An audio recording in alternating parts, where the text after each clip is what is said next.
बिस्मिल्लाहिर्रहमानिर्रहीम, अस्सलाम वालेकुम जी। मैं नजमुल हसन बाजवा हूं। नाज़रीन इकराम, एहतजाज जिस मकसद के लिए शुरू किया गया था, पाकिस्तान तहरीक इंसाफ ने जिस मकसद के लिए प्रोटेस्ट शुरू किया था, वो मकसद पूरा होता हुआ नजर आ रहा है, बल्कि पूरा समझे हो गया है। आपको पता है, आईनी तरमीम के मामले में इमरान खान ने कहा था कि आ जाए ना सब। उसके बाद फिर जो कुछ हुआ, वो अली अमीन गंडापुर कहां पे गए और ये वो सारी सेकेंडरी चीजें हैं। प्राइमरी चीज ये है कि जिस मकसद के लिए एहतजाज शुरू किया था, यानी कि इन तरमीम को रोका जा सके, वो मकसद इस तरह से पूरा होता हुआ नजर आ रहा है कि बंदे टूट चुके हैं और गवर्नमेंट की 2/3 बढ़ चुकी है और काजी फाइज ईसा साहब के जाने में 19 दिन बाकी हैं। उससे पहले पहले, यानी कि आज के बाद 19 दिन रह जाएंगे और उससे पहले पहले 2/3 पूरी होती हुई नजर नहीं आ रही है। प्रोग्राम बढ़ चुका है। कैसे, किस तरह से और कौन से बंदे टूटे हैं, किस तरह से टूटे हैं और उन बंदों के टूटने का इस एहतजाज से क्या ताल्लुक है, आज की वीडियो में मैं तफसीलन चीजें आपके सामने रखूंगा। कुछ बड़े मजेदार फैक्ट्स है, गवाही भी है, वो आपके सामने रखूंगा। लेकिन सबसे पहले नाज़रीन किराम, मैं डिस्कस करना चाहता हूं मेरे अपने डिपार्टमेंट, यानी कि मेरे इलेक्ट्रॉनिक मीडिया की बेबसी को। मैं इलेक्ट्रॉनिक मीडिया से बड़ा लंबा अरसा वाबस्ता रहा हूं, तकरीबन 8-9 साल मैंने इलेक्ट्रॉनिक मीडिया के अंदर काम किया है और बड़े अच्छा वक्त गुजारा है। लेकिन मैंने अपने इस करियर में, जब तक मैं इलेक्ट्रॉनिक मीडिया का पार्ट रहा, मैंने कभी भी इलेक्ट्रॉनिक मीडिया को इतना बेबस, इतना लाचार, इतना मिस्कीन, इतना मरा हुआ नहीं पाया जितना इलेक्ट्रॉनिक मीडिया आज बेचारा मर गया है। मैंने तकरीबन तमाम बड़े चैनल्स के अंदर काम किया है। मुझे पता है कि न्यूज रूम्स के अंदर बैठे हुए हमारे कोलीग्स कितने सियाने हैं, कितने अक्लमंद हैं, कितनी उनकी न्यूज सेंस है। मतलब उनको, मुझे अंदाजा है कि वो बड़े समझदार हैं। लेकिन देखिए ना, कैसी बेबसी है, कैसी लाचारी है, कैसी परेशानी है। सबको पता है, सबको पता है कि अली अमीन गंडापुर की वो तस्वीरें जो उन्हें भेजी जा रही हैं थ्रू व्हाट्सएप और कहा जा रहा है अपनी स्क्रीनों पे चलाओ, वो झूठी हैं। यकीन कीजिए, सबको पता है कि वो तस्वीर पख्तून यार खान की है। सबको अंदाजा है कि वो तस्वीरें वो नहीं है, लेकिन कहा जा रहा है चलाएं। और फिर हमारे कुछ दोस्त ऐसे हैं जिनको मैं बड़ा जाती तौर पे बड़े अच्छे से जानता हूं, उनके साथ बड़ी लैस ला रही है, उनके साथ बैठ के चाय पी है। उन लोगों को वो फुटेजेस भेजी जा रही हैं और कहा जा रहा है चलवाओ। अब नाकाबिले तरदीद फुटेज मंजरे हम पर आ गई है। नाकाबिले तरदीद फुटेज मंगवा के तो जो है वो चलाई जा रही है। मुझे हंसी आ रही है आज इनके झूठ पर और अफसोस हो रहा है अपने इलेक्ट्रॉनिक मीडिया के डिक्लाइन पर कि आज हम किस जगह पे आ गए। और इलेक्ट्रॉनिक मीडिया तो चले बहसियत, यानी कि एज अ होल पूरी इंडस्ट्री बढ़ गई ना।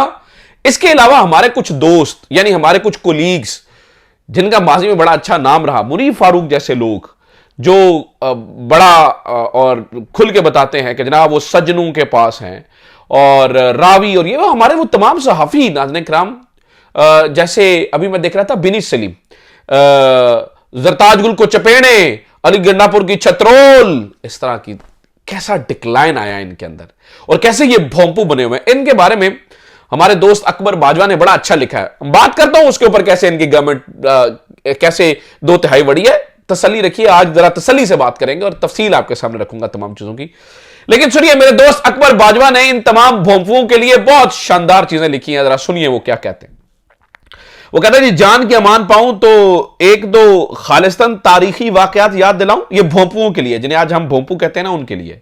वो कहते हैं जब शेख मुजीबुर रहमान को बगावत के जारी मुकदमे में मियां वाली जेल में कैद कर दिया गया, उस वक्त बहुत से मौजूद पाकिस्तान से ताल्लुक रखने वाले सहाफियों ने उनका मजाक उड़ाया।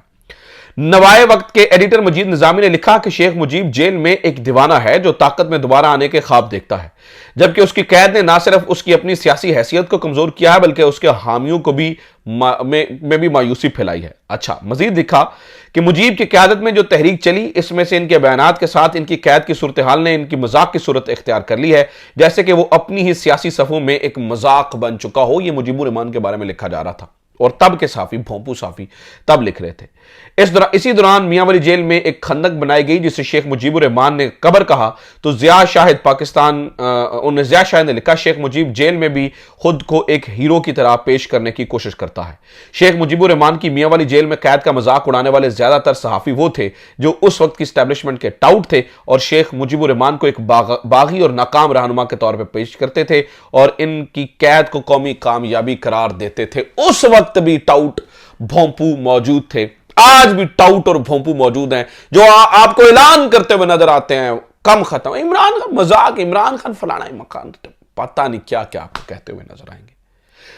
हकीकत यह है कि नाज़रीन किराम इनका प्रोग्राम बढ़ चुका है। मैं सबसे पहले जरा ये आपको साबित कर दूं कि ये जो गंडापुर की तस्वीर है वो उनकी नहीं है, क्योंकि जो पख्तून यार खान साहब हैं उन्होंने वो बता दिया और अब प्रॉपर वो वीडियोस आ चुके हैं जिसमें पता चल रहा है कि पख्तून यार ने जो वो शूज पहने हुए हैं वही उस तस्वीर में निकलने वाले शख्स ने शूज पहने हुए हैं। अब चूंकि इतनी दफा फुटेज चल चुकी है, यकीनी तौर पर आपने देख लिया है, लिहाजा मैं उसको नहीं चला रहा हूं, लेकिन मैं आपको ये बता रहा हूं कि वो आपकी नजरों के सामने वो बहुत दफा चल चुकी, स्टैब्लिश फैक्ट है यार, उसके अंदर मैं क्या ही चीजें जो है ना वो निकालूं और निकाल के आपको बताऊं कि यार क्या हो रहा है। मतलब और फिर ये कह रहे हैं नई कहानी सुने जरा। मुझे हंसी आती है, हंसी आती है, हंसी आती है कि जिस तरह से ये जो है ना वो पूरी सिचुएशन को डील कर रहे हैं। जैसे अली अमीन गंडापुर को गिरफ्तार को हब्से बिजा में रखने के बाद उनकी गाड़ियां, मतलब उनकी गाड़ियां तोड़ी गई हैं, सरकारी मुलाजिमीन ने उनकी गाड़ियां तोड़ी हैं। फुटेजेस मौजूद हैं और पता है इसके ऊपर असद कैसर ने एक बहुत लंबा छक्का मारा है। अभी मैं कुछ देर पहले की बात बता रहा हूं, पख्तूनख्वा हाउस को तोड़ा गया, गाड़ियां तोड़ी गई, सरकारी मुलाजमों ने गाड़ियां तोड़ी, वीडियोस मौजूद हैं, गाड़ियां तोड़ी गई, पख्तून केपी के हाउस के अंदर दरवाजे तोड़े गए, सबको पता है। इसके ऊपर असद कैसर साहब ने कहा हम केपी हाउस को मुरम्मत नहीं करवाएंगे, ये ऐसे ही यादगार के तौर पर रहेगा। हम स्कूलों के बच्चों का विजिट करवाएंगे और बताएंगे कि देखो हमारे मुल्क की जमहूरियत का ये हाल है कि पख्तून हाउस जो 4 करोड़ पाकिस्तानियों का घर है उसके साथ क्या सलूक किया गया, कैसे तोड़ेगा। और उनका मुंतखब वजीर आला पिछले कई घंटों से, अब तो मेरा 24 घंटे से ज्यादा टाइम हो गया है, गायब है। पिछले 24 घंटों से ज्यादा का जो है ना वो गायब है उनका वजीर आला, मुंतखब वजीर आला गायब है। And this is a new normal for the country. Tension ही कोई नहीं है, रौला ही कोई नहीं है। अच्छा, बातें और बहुत सारी करने वाली हैं, काफी सारी खबरें हैं, वो मैं जरा देता हूं, लेकिन सबसे पहले जरा इंपॉर्टेंट खबर जिससे जो ऊपर थंबनेल पे लिखा है, फिर लोग माइंड करते हैं, कहते हैं एंड पे क्यों देते हैं। एंड पे नहीं देता, सम टाइम खबरें जरा अहम पहले आ जाते हैं तो वो देना शुरू हो जाते हैं। लेकिन खैर बहरहाल मैं जरा उसके ऊपर आऊं कि ये एहतजाज कैसे कामयाब हुआ है। बाकी खबरें जरा आगे चल के आपको देता हूं, क्योंकि और भी बड़ी मजेदार चीजें आपके साथ शेयर करने वाली। तो जनाब, जहां तक इस खबर का ताल्लुक है, तो 2/3 किस तरह से बढ़ी है वो जरा सुन लीजिए। नाज़रीन किराम, 2/3 इस तरह से बढ़ी है कि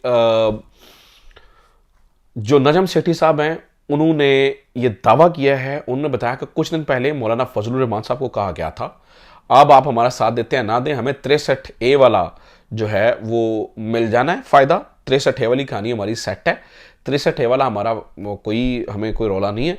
तो 63A के बाद आपकी हमें जरूरत नहीं पड़ेगी, क्योंकि हमारी सेटिंग हो जाएगी। 11 बंदे चाहिए थे, 11 लोटे टूट जाएंगे।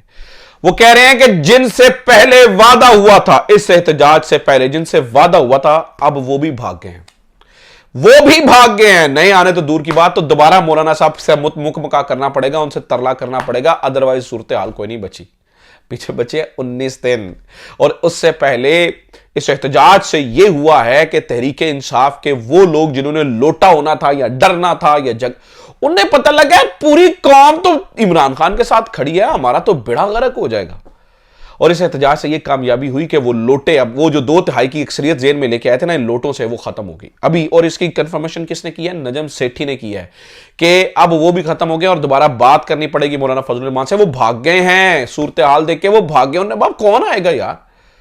तो वो कहानी तो जो है वो खत्म हो चुकी है। अब आ जाते हैं जरा दोबारा उस खबर के ऊपर कि इस सरकारी मुलाजिम कैसे गाड़ियां तोड़ रहे थे, सामान चोरी हो रहे थे, कैसे मोबाइल फोन छीने जा रहे थे। हमारे दोस्त आदिल अब्बासी साहब ने इस की पूरी सूरत हाल बताई है, मैं जरा वो आपके सामने रख दूं। आदिल अब्बासी साहब लिखते हैं कि आज इस्लामाबाद पुलिस केपी के हाउस पर जब धावा बोला और कारकुनान पर हमला किया, कारकुनान जान बचाते हुए अपनी गाड़ियां छोड़कर भाग गए। इसके बाद इस्लामाबाद पुलिस ने गाड़ियां लूटना शुरू कर दी, प्रॉपर गाड़ियां लूटना शुरू कर दी, और जिसके हाथ जो आया वो ले गया। मैं वहां पे मौजूद था और सारी लूटमार की वीडियो बना रहा था। इस दौरान एसएसपी सिक्योरिटी डॉक्टर इकबाल ने मुझ पर हमला किया और मेरा मोबाइल छीन लिया और मुझ पर तशद्दुद किया। इस दौरान मेरा कैमरामैन भी आ गया और फिर पुलिस ने पुलिस ने कैमरा भी छीन लिया, मोबाइल भी छीन लिया, क्योंकि वो लूट मार की वीडियो बना रहे थे। और एसएसपी साहब उधर खड़े थे, क्या नाम है जी इनका, मैं दोबारा आपके सामने रख दूं जनाब इनका, और एसएसपी सिक्योरिटी डॉक्टर इकबाल, ये बंदे मुझे समझ नहीं आती, ये CSS करके आते हैं, ठीक है, इतनी मेहनत से मुकाबले का इम्तिहान पास करते हैं, और क्या मतलब यार इनकी इतनी ये लेवल है। मुझे काजी फायज ईसा साहब के वो अल्फाज आज मेरी कानों में गूंज रहे हैं कि हम पाकिस्तान में नहीं गटर में रह रहे हैं। ये मेरे अल्फाज नहीं है, मेरे पे गद्दारी का मुकदमा ना दर्ज कीजिएगा, ये आपके चीफ जस्टिस के अल्फाज है जो कह रहा था कि मुझे लगता है कि हम पाकिस्तान में नहीं गटर में रह रहे हैं। आज मुझे काजी फायज ईसा साहब के वो अल्फाज जो है वो नाज़रीन किराम याद आ रहे हैं। अच्छा, फिर गंडापुर को कहते हैं जी गंडापुर गायब हो गया, नास गया है। हमारी इत्तलात ये नाज़रीन किराम के गंडापुर को जब हब्से बिजा में रखा हुआ है और पॉलिटिक और डिमांड की जा रही है कि ख़त्म करें और आप सब कुछ, जब ये मामला पॉलिटिकल कमेटी तक पहुंचा तो पॉलिटिकल जो कमेटी है, सियासी कमेटी तहरीक इंसाफ की, उन्होंने मना कर दिया। उन्होंने कहा जी हम तो नहीं उठेंगे, हम तो जो है ना वो नहीं जाएंगे, हम तो जो है वो जो दिल करता करें। और अब अल्टीमेटम दे दिया गया है कि आप 24 घंटे के अंदर अगर गंडापुर को रिहा नहीं करेंगे तो फिर हमारे बस में जो कुछ होगा हम करेंगे, हम पूरे मुल्क के अंदर एहतजाज की कॉल दे देंगे। 24 घंटे का वक्त दिया गया है, 24 घंटे में आपको गंडापुर को छोड़ना पड़ेगा। और नाज़रीन किराम मैं आपको ये भी बात बता दूं कि इन्होंने ये धमकी लगाई है कि अगर आप नहीं बंद करेंगे तो हम आपसे आपकी एग्जीक्यूटिव पावर्स छीन लेंगे। इसके लिए इन्होंने आर्टिकल 149 का हवाला दिया जी। आर्टिकल 149 के तहत आपसे हम ये जो है ना वो छीन लेंगे। और मैंने जब आर्टिकल 149 पढ़ा तो वो कुछ इस तरह से था that if a provincial government refuses to follow a directive from the federal government under article 149, अच्छा नहीं, ये वो है कि अगर आप 149 नहीं मानते तो क्या आता है 149 आता है जी, आप जो फेडरल गवर्नमेंट है वो ऑर्डर दे सकती है कि भाई ये मामला सूबे के ठीक करो, और नहीं होता तो फिर आर्टिकल 234 के तहत इमरजेंसी नाफिज हो सकती है, डायरेक्ट फेडरल रूल लगाया जा सकता है जिसे हम गवर्नर राज कहते हैं, उसको लगाया जा सकता है, और ये सारी चीजें हो सकती हैं। तो इन सारी चीजों की धमकी भी नाज़रीन किराम जो है वो दी जा रही है। अच्छा, एक खबर ये भी सुन लीजिए कि वो जो बताया गया जी जो पुलिस वाला शहीद हुआ, आज उसके बारे में बहुत सारी चीजें पता चल रही हैं और कहा जा रहा है कि जनाब किसने मारा, आईजी पंजाब, आईजी जो इस्लामाबाद है वो उसके ऊपर प्रेस कॉन्फ्रेंस कर रहा है, किसने मारा उसको। मैं बताता हूं, उसका बेटा कह रहा है कि भाई उसने छुट्टी की दरखास्त दी थी, मान नहीं रहे। उन्हें बताया था, पहले बताया था कि जनाब उनको मसला होता है आंसू गैस से, तो उसने मारा जिसने छुट्टी नहीं दी, उसने मारा जो भूखा प्यासा जिसने रखा हुआ था वहां पे, उसने मारा जिसने बगैर किसी सामान के उसको आंसू गैस फेंकवाने भिजवा दिया, उसने मारा जो 1 महीना रिटायरमेंट से पहले उसे इतनी सख्त ड्यूटी दी जिसने उसको और कहते हैं नहीं वो जी अब फिर केपीके के तमाम जो गाड़ियां कब्जे में ले ली, वो कहते हैं जी पुलिस वाले निकले हैं, पुलिस वाले निकल आए जी, पुलिस वाले निकले हैं। और भाई पुलिस वाले केपी हाउस से आपने पकड़े हैं, और जो जाती स्क्वाड थे वजीरों के वो आपने पकड़े हैं, तो उनसे जी जैकटें मिली हैं जी, कौन सी जैकटें मिली हैं, बुलेट प्रूफ जैकटें मिली हैं। तो पुलिस वाले ने और सेबे की बोरी पा के आना सी, उथे सेबे की बोरी डालनी थी उसने, उसके पास बुलेट प्रूफ जैकेट ही होगी पुलिस वाले के पास। फिर कहते हैं नहीं अफगानी पकड़ेगे, वो लिस्टें जारी की हैं। मैं कहना कड्डो अफगानी किथे जे अफगानी में सारे बेचारा को फैसलाबाद को गुजरांवाला इस्लामाबाद पिंडी मैंने 90% उसमें देखे वो तो पंजाबी लोग हैं सारे, ठीक है। ओ यार चलो केपीके से भी हमारे भाई हैं आए हुए, पर अफगानी केड़ा जे अफगानी कड्डो विच, ओ अफगानी फाड़ ले। तो जनाब वाला झूठ की इस वक्त मीनारें बुलंद से बुलंद तरीन होती चली जा रही हैं। झूठ इस वक्त झूठ जो है वो फैलाया जाता जा रहा है। अब पोस्टमार्टम रिपोर्ट लेकर आए ना उस पुलिस वाले की, तो पता चल जाएगा कि क्या सच है क्या झूठ है। वैसे तो पोस्टमार्टम रिपोर्ट भी झूठी बनाई जा सकती है, लिहाजा मैं किसी बात को जो है ना वो इनकी मानता नहीं हूँ। इस वक्त एक बहुत बड़ा जवाब केपी असम्बली से आ रहा है। अगली वीडियो में बताता हूँ, दमादम मस्त कलंदर हो रहा है वहाँ पर। केपी असम्बली में क्या हो रहा है अगली वीडियो में आपके साथ डिस्कस करता हूँ। अपना ख्याल रखिए, खुदा हाफिज़, पाकिस्तान जिंदाबाद।